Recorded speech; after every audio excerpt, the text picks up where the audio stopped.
Operation Sindoor 2.0 ഇന്നും operation സിന്ദൂറിന്റെ ഭാഗമായി India Pak ഭൂവിഭാഗങ്ങളിൽ ആക്രമണം നടത്തിയെന്ന് സൈന്യം സ്ഥിരീകരിച്ച മണിക്കൂറാണ് കടന്നു പോകുന്നത്. ഇന്ന് ലാഹോറിൽ പാകിസ്ഥാന്റെ വ്യോമ പ്രതിരോധ സംവിധാനത്തെ ന്യൂട്രലൈസ് ചെയ്യാൻ ഇന്ത്യയുടെ വ്യോമാക്രമണത്തിന് കഴിഞ്ഞു. ഇന്ത്യ അത് ഔദ്യോഗികമായി സ്ഥിരീകരിക്കുന്നുണ്ട്. വിവിധ പാക് നഗരങ്ങളിൽ ഇന്ത്യ ഇന്ന് രാവിലെ സിന്ദൂർ 2.0 സിന്ദൂറിന്റെ രണ്ടാം ഘട്ടം എന്നുള്ള നിലയിൽ ആക്രമണം നടത്തിയെന്ന സ്ഥിരീകരിക്കപ്പെട്ട വിവരം പാകിസ്ഥാനെ സംബന്ധിച്ചോളം കനത്തൊരു പ്രഹരമായ ഒരു സൈന്യത്തിന് കിട്ടുന്ന പ്രഹരമായി തന്നെ നമ്മൾ മനസ്സിലാക്കേണ്ടിയിരിക്കുന്നു.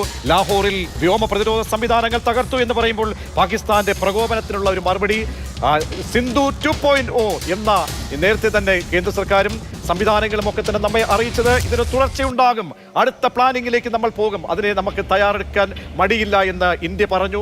അത് തന്നെ നടപ്പാക്കുകയും ചെയ്തിരുന്നു. പാകിസ്ഥാൻ ലാഹോറിലേക്ക് അടക്കം ഇതാ ഈ കാണുന്നതാണ് ഇപ്പോൾ നമ്മൾ ദൃശ്യങ്ങളിൽ കണ്ടുകൊണ്ടിരിക്കുന്നു.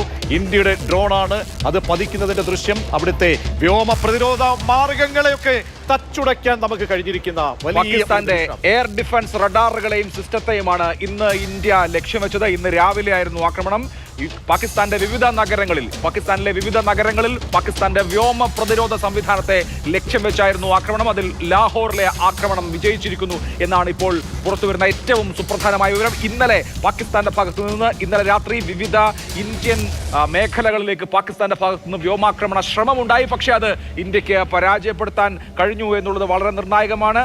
അവന്തിപ്പോര, ശ്രീനഗർ, ജമ്മു, പത്താൻകോട്ട്, അമൃതസർ, കപൂർത്തല, ജലന്ധർ, ലുധിയാന, ആദംപൂർ, ഭട്ടിൻഡ, ചണ്ഡീഗഡ്, നാൽ ഭുജ് തുടങ്ങിയ ഇടങ്ങളിലേക്ക് പാകിസ്ഥാൻ വ്യോമാക്രമണത്തിന് ശ്രമിച്ചെങ്കിലും ഇന്ത്യ അത് പരാജയപ്പെടുത്തി. ഇതിനുള്ള തിരിച്ചടി എന്നുള്ള നിലയിൽ ഇന്ന് രാവിലെ സിന്ദൂർ 2.0 പാകിസ്ഥാനിലെ വിവിധ കേന്ദ്രങ്ങൾ ഇന്ത്യ ലക്ഷ്യം വെച്ചിരിക്കുന്നു. ഇന്ത്യയുടെ മിലിറ്ററി ടാർഗറ്റുകളാണ്, ഇന്ത്യയിലെ മിലിറ്ററി ലക്ഷ്യങ്ങളാണ് പാകിസ്ഥാൻ ഭേദിക്കാൻ ശ്രമിച്ചത് എങ്കിൽ ഇന്ത്യ തക്കതായ തിരിച്ചുള്ള മറുപടിയും നൽകിയിരിക്കുന്നു. ജെയ്ഷെ മുഹമ്മദിന് കനത്ത പ്രഹരമേറ്റിരിക്കുന്നു എന്ന വാർത്ത ഇപ്പോൾ സ്ഥിരീകരിക്കപ്പെടുകയാണ്. റൌഫ് അസർ, ജെയ്ഷെ മുഹമ്മദിനെ സംബന്ധിച്ചോളം നമ്മളൊക്കെ തന്നെ നമ്മുടെ പഴയ നമ്മൾ കണക്ക് കൂട്ടി നമ്മൾ എത്രയോ കാലമായി മോസ്റ്റ് വാണ്ടഡ് ടെററിസ്റ്റ് ആയിട്ട് നമ്മൾ ലോകത്തിന് മുന്നിൽ അവതരിപ്പിക്കുന്ന റൌഫ് അസർ, മസൂദ് അസറിന്റെ കൂടപ്പിറപ്പ്, രക്തബന്ധം ആ ഓപ്പറേഷനിൽ ഇല്ലാതാകുന്നു എന്ന് പറയുമ്പോൾ അത് ലോകത്തിന് തന്നെ അഭിമാനിക്കാവുന്ന ഒരു നിമിഷമാണ്. കാരണം ഡാനിയേൽ പേൾ എന്ന വാൾ സ്ട്രീറ്റ് ജേർണലിസ്റ്റിനെ കൊലപ്പെടുത്തിയ വ്യക്തി അപ്പോൾ എത്രത്തോളം പ്രഹരശേഷി നമ്മുടെ ഈ ഓപ്പറേഷനിൽ നൽകിയിട്ടുണ്ട്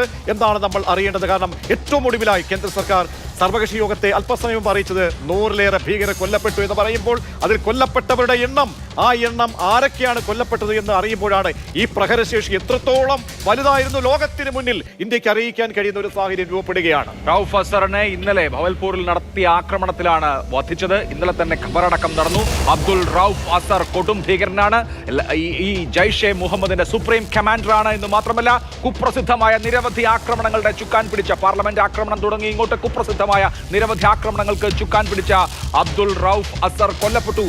അത് നേരത്തെ പ്രജീഷ് പറഞ്ഞതുപോലെ ഇന്ത്യയെ സംബന്ധിച്ച പ്രധാനപ്പെട്ട ഈ ഭീകരവേട്ടയുടെ പ്രധാനപ്പെട്ട നേട്ടങ്ങളിൽ ഒന്നാണ്. അപ്പോൾ നമ്മളിപ്പോൾ പുറത്തുവരുന്ന രണ്ട് പ്രധാനപ്പെട്ട വിവരങ്ങൾ: ഒന്ന്, കൊടും ഭീകരനായ റൌഫ് അസർ കൊല്ലപ്പെട്ടു. രണ്ടാമത്തേത്, ഇന്ന് രാവിലെ സിന്ദൂർ 2.0 വഴി ഇന്ത്യ പാകിസ്ഥാന്റെ വ്യോമ പ്രതിരോധ സംവിധാനത്തിന് കനത്ത പരിക്കുകൾ ഏൽപ്പിച്ചിരിക്കുന്നു. രണ്ട് സുപ്രധാനമായ വാർത്തകൾ ഈ മണിക്കൂറിൽ വരികയാണ്. ഇന്ത്യയെ സംബന്ധിച്ചിടത്തോളം ആ രണ്ട് സുപ്രധാന വാർത്തകൾ ലോകത്തെ അറിയിക്കുമ്പോഴാണ് എന്താണ് അതിന്റെ ഇമ്പാക്ട് എന്ന് മനസ്സിലാവുകയുള്ളൂ. കാരണം എന്തായാലും നമ്മുടെ ഓപ്പറേഷൻ സിന്ദൂർ ലോകത്തിന് മുൻപിൽ നമ്മൾ നൽകുന്ന സന്ദേശം ഇതാണ്: ഓരോ ഭീകരരുടെയും വേരറക്കും. 9 കേന്ദ്രങ്ങളാണ് നമ്മൾ തകർത്തതെങ്കിൽ അത് നമ്മൾ പോയിന്റ് ഔട്ട് ചെയ്തിരിക്കുന്നത് 21 കേന്ദ്രങ്ങൾ, ബാക്കിയുള്ള കേന്ദ്രങ്ങൾ നമ്മുടെ മുന്നിലുണ്ട്, നമ്മ നിരീക്ഷണത്തിലാണ് എന്ന് കേന്ദ്ര സർക്കാർ അറിയിക്കുകയാണ്. അപ്പോൾ എപ്പോൾ വേണമെങ്കിലും വീണ്ടും ഒരു പ്രകോപനപരമായിട്ടുള്ള ഏതെങ്കിലും തരത്തിലൊരു സ്പാർക്ക് ഉണ്ടായിക്കഴിഞ്ഞാൽ ആ സ്പാർക്കിലൂടെ ഒരു കനത്ത 1-ന് 10, 10-ന് 100 എന്ന് തിരിച്ചടിക്കുമെന്ന് ഇന്ത്യ അറിയിക്കുകയാണ്. സുസജ്ജമാണ് രാജ്യത്തിന്റെ പ്രതിരോധ മാർഗങ്ങൾ എന്ന് തെളിയിക്കുന്നതാണ്. ഇപ്പോൾ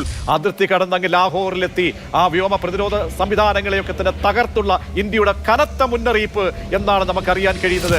ആ രീതിയിലുള്ള ദൃശ്യങ്ങളാണ് രാജ്യത്തെ സംബന്ധിച്ചോളം അഭിമാനിക്കാൻ കഴിയുന്ന നമ്മുടെ പ്രതിരോധ സംവിധാനങ്ങളെ സംബന്ധിച്ചോളം എത്രത്തോളം പക്വമാണ്, എത്രത്തോളം പ്രഹരശേഷിയുള്ളതാണ് ഇന്ത്യയുടെ സംവിധാനങ്ങൾ എന്ന് ലോകത്തിന് തെളിയിക്കാൻ അല്ലെങ്കിൽ കാട്ടിക്കൊടുക്കുന്ന ദൃശ്യങ്ങളാണ് ഇന്നിപ്പോൾ സൈന്യം തന്നെ, സേന തന്നെ ഔദ്യോഗികമായി സ്ഥിരീകരിച്ചുകൊണ്ട്